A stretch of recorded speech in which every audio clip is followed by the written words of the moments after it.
I'm so proud today, in Brooklyn history, we have the first African-American district attorney, Ken Thompson. Now, what I want to say about Ken Thompson is the exact reason why Reverend Dr. Martin Luther King Jr. gave his life. In 2 years as being the DA of Brooklyn, New York, he has overturned 17 wrongful convictions, more than any other DA in New York City and the nation.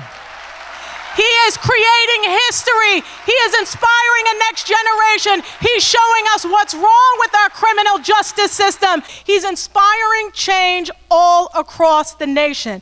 Even in the Bronx, where we have the first African-American woman in D.A. Clark, who is creating history. He is inspiring change all over the world. Ladies and gentlemen, give a round welcome to our DA, Ken Thompson.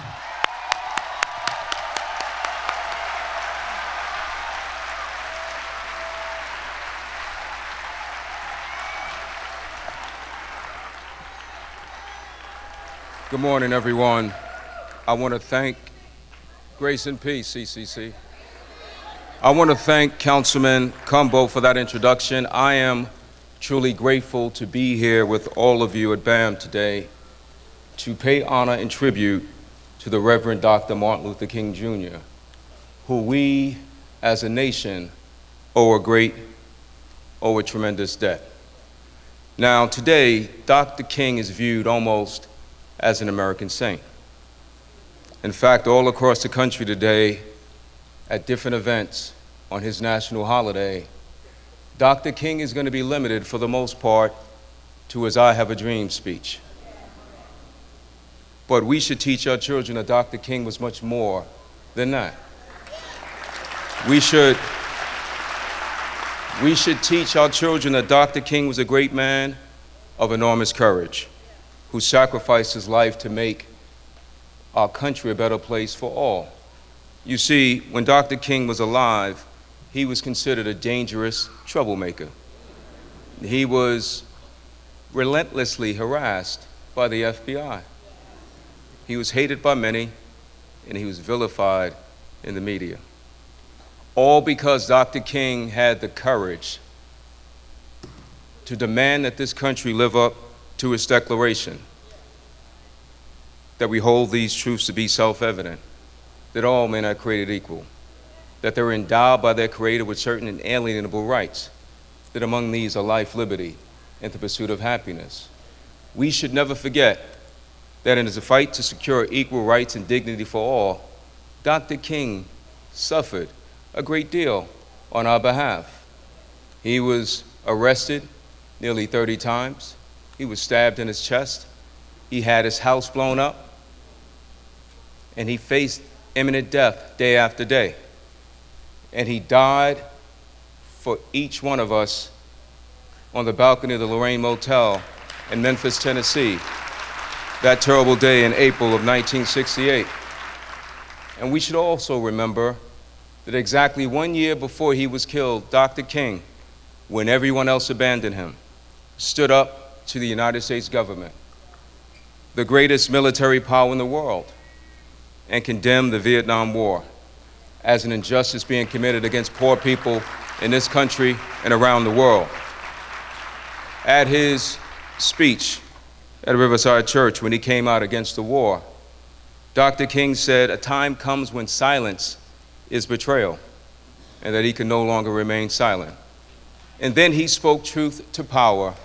He said, "We're taking black men who have been crippled by our society and sending them 8,000 miles away to guarantee liberties in Southeast Asia that they haven't found in Southwest Georgia or East Harlem."